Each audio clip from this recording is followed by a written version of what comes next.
दोस्तों, मैं डॉक्टर विक्रम आज आपको बवासीर के परहेज़ के बारे में एक शॉर्ट में बताना चाहूँगा। लॉन्ग वीडियो मेरा पहले ही चैनल पे है और इस शॉर्ट वीडियो में क्या मुख्य बिंदु हैं उनके बारे में समराइज़ करना चाह रहा हूँ। दोस्तों, बवासीर और फिशर ये एक दो ऐसी समस्याएं हैं एनोरेक्टल में जो मलद्वार में रहती हैं। इसमें मल का कठोर न हो पाए इस बात पे पूरा ध्यान रखा जाता है और इसी के आधार पर मरीजों को भी ये सलाह दी जाती है कि आप इस मल को कठोर न हो पाए तो कुछ खाना और कुछ क्रियाओं का ध्यान रखें और उनको अपने दिमाग में रखते हुए इस बात का ध्यान रखें कि ये न हो तो ज़्यादा अच्छा है। बाकी का जीवन शैली बहुत कठिन है आधुनिक समाज में। तो सीधे चर्चा करते हैं उन बिंदुओं पर।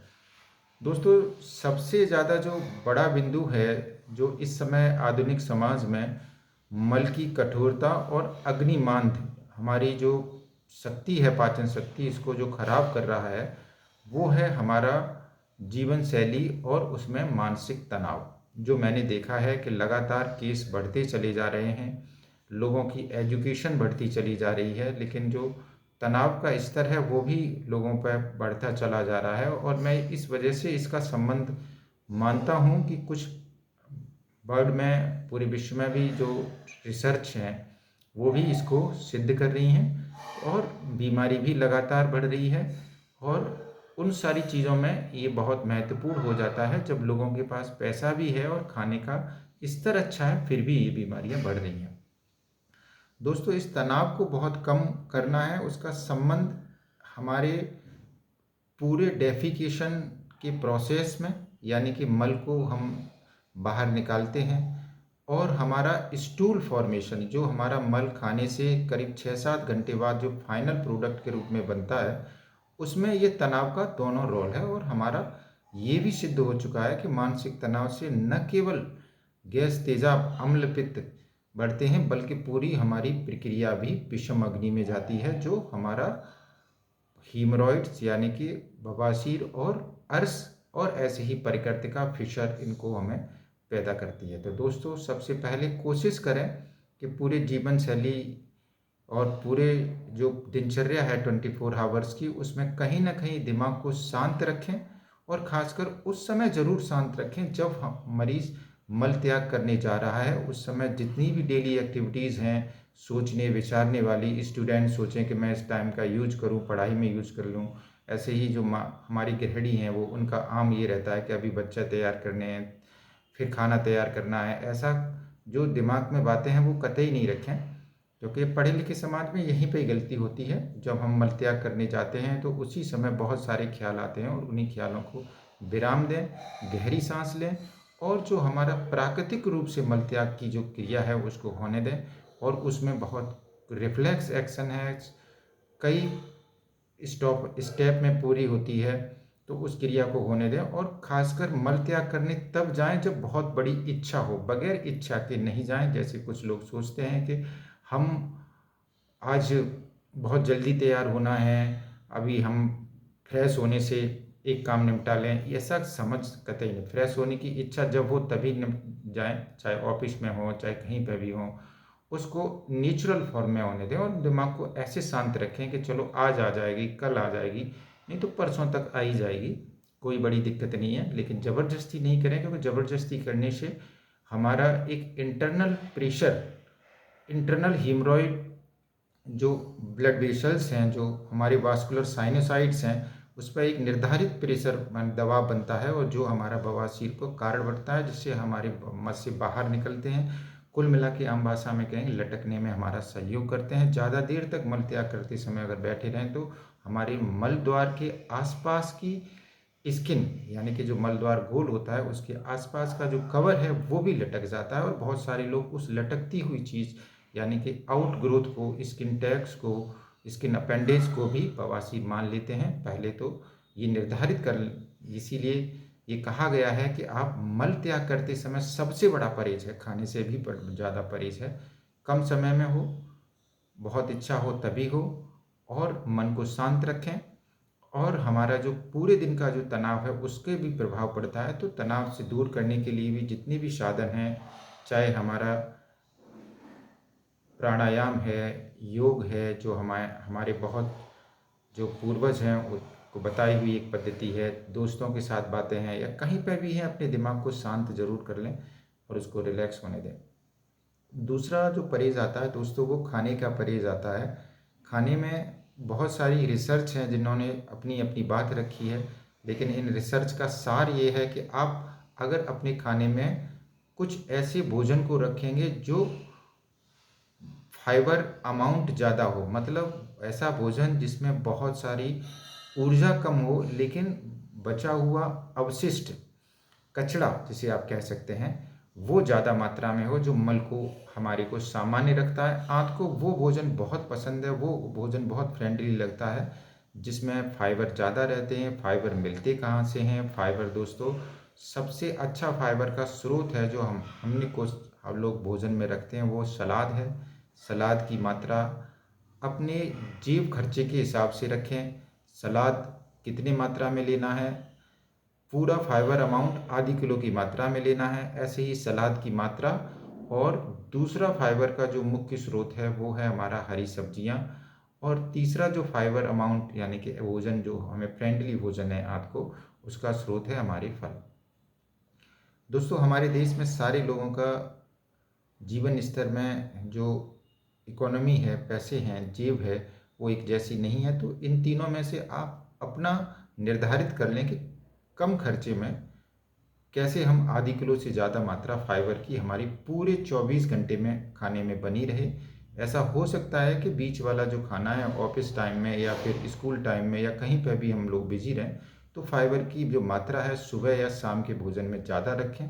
मेरा आपसे पर्सनल सलाह है कि शाम के समय हर इंसान को चैन से खाने का मौका मिल जाता है, तो उस समय फाइबर की अमाउंट ज़्यादा रखें। और कुछ ऐसे फाइबर जो अनाजों में मिलते हैं, ड्राई फ्रूट्स में मिलते हैं, वो भी बहुत सहयोगी हैं, जैसे हम मुनक्का की बात करेंगे। दोस्तों जो सबसे ज़्यादा और महत्वपूर्ण चीज़ें हैं जो इस क्रियाओं में जो हमें ध्यान रखना है, वो है हमारा इनटेक ऑफ वाटर, जिसे लिक्विड डाइट बोलते हैं। इनटेक लिक्विड डाइट्स हमारा पानी है, हमारा दूध है, लस्सी है, जूस है, ये अगर हमारे हमारे पाचन तंत्र में जाते रहेंगे, हम इनका उपयोग करेंगे पूरे दिन में, तो हम ये कोशिश है कि मल कठोर नहीं हो पाएगा। और जो उसका इंटरनल इन्वायरमेंट है, हार्डनेस है, जो कठोरता है मल की, वो भी अगर पानी की मात्रा ज़्यादा रहेगी तो कम रहेगी और मल सामान्य की तरफ रहेगा। तो दोस्तों पानी की कितनी मात्रा पीनी चाहिए, मैं अपने पर्सनल मरीजों को और समाज में यही कहना चाहूँगा कि एक 10 से ऊपर गिलास मात्रा, 15 गिलास के आसपास जो मात्रा है वो पूरे दिन में एक सही रेंज है जो हमें रखनी चाहिए।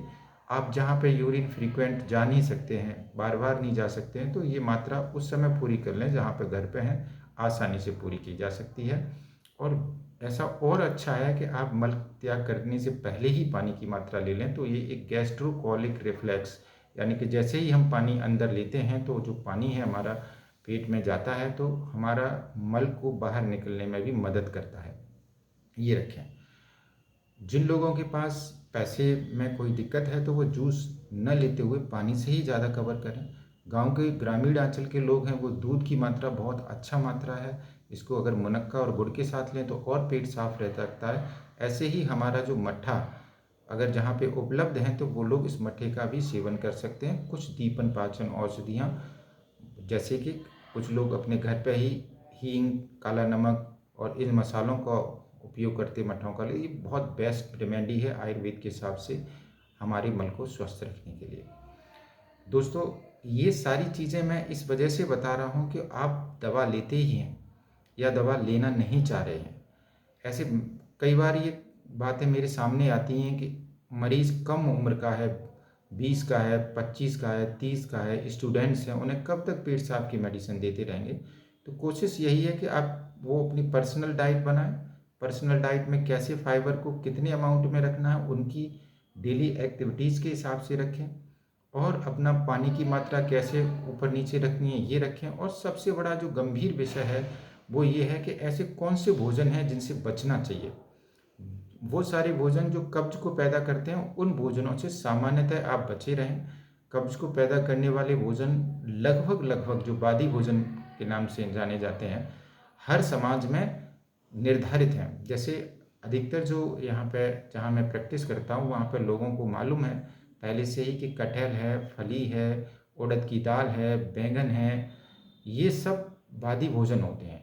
ऐसे ही दही है, ये भी अभिसंधी नेचर का भोजन रहता है। चावल हैं, ये भी हमारी जो पावर है उसमें फाइबर कम रहता है। तो इसी के साथ साथ वो भोजन जिसमें से फाइबर अमाउंट कम रहता है, जैसे हमारे बाज़ार में मिलने वाले फास्ट फूड्स जिसमें भोजन सामान्यतः फाइबर की मात्रा कम मिलती है, ऐसे ही हमारे जो मीट्स हैं, एग है, अंडे हैं, मांस हैं, इनमें भी फाइबर की अमाउंट की मात्रा कम होती है। और ये देखा है कि इनको बनाने के लिए सामान्यतः मसालों का उपयोग ज़्यादा होता है। तो इनके साथ जब भी इनटेक करें, कोशिश करें कि ये सारी चीज़ें न हों, न के बराबर हों। और हर एक चीज़ को आपको छोड़ने की सलाह नहीं दे रहे हैं, टेस्ट करें, लेकिन बादी भोजन को पेट नहीं भरें। ऐसे ही दोस्तों, सबसे लास्ट में मैं कहना चाहूँगा, जब आप किसी पार्टी में या किसी फेस्टिवल्स का एंजॉय कर रहे होते हैं, आप किसी शादी का एंजॉय कर रहे होते हैं, तो उस समय थोड़ा सा भूखे रखें अपने शरीर को और एंजॉय करें हर चीज़ का। जहाँ पे आपको लगता है कि ये भोजन हमें थोड़ा सा मल को कठोर करेगा, तो उसको कम मात्रा में लें, उस चीज़ को ज़्यादा बढ़ा लें जो आपको मल को सामान्य रखती है। तो दोस्तों, पूरे परहेज में आपको अपने दिमाग को प्रेशराइज नहीं करना है कि मुझे ये भोजन पूरे जीवन भर खाना नहीं है। खाएं, टेस्ट करें, इस दुनिया में आए हैं, आनंद लें। लेकिन कोई भी मल भोजन, बादी भोजन तब नुकसान करता है जब उसकी मात्रा इतनी हो जाती है कि वो आंत की गति को प्रभावित करे, तो वो होने नहीं दें। जैसे कभी बादी भोजन खाने का मौका मिले तो उस समय पानी ज़्यादा ले लें, सलाद ज़्यादा ले लें, थोड़ा सा भूखा रखें अपने शरीर को, जिससे कि हमारा पाचन शक्ति डोमिनेंट हो जाएगी और भोजन भी आसानी से पाचन हो जाएगा। तो ये 2-4 बातें थी जो मैं आपको कहना चाह रहा था कि मल को कठोर नहीं होने दें और कठोरता से बचें। मल की कठोरता से, और मल की कठोरता घर्षण पैदा करती है हमारे मल द्वार में, और वो जो अंदर जो लेयर के रूप में हमारी वास्कुलर साइनोसॉइड्स, खून की नलियों का जो जाल है, जो कुछ जगहों पर इकट्ठा है, मतलब बवासीर के जो पॉइंट्स हैं, वो पॉइंट्स पे या तो प्रेशर बनता है तो वहाँ पे रप्चर होती है, या घर्षण से वो चल जाती है। ऐसे ही हमारे फिशर में वाले मरीज़ हैं, उनको भी कठोर मल है हमारे मल द्वार के अंदर की जो जगह है, खासकर एंटीरियर और पोस्टीरियर, आगे और पीछे वाले हिस्से में घाव पैदा करती है। तो दोस्तों, ये सब हो ना पाए तो थोड़ा बहुत ध्यान अपने इसमें इन बातों का रखें। बहुत सरलता से बात समझाने की कोशिश की है, और मैं उम्मीद करता हूँ कि ये बातें आपको समझ में आ जाएंगी और आपको अल्टीमेटली ये सारी बातें आपको डाइट प्लान बनाने में मदद करेंगी। धन्यवाद दोस्तों।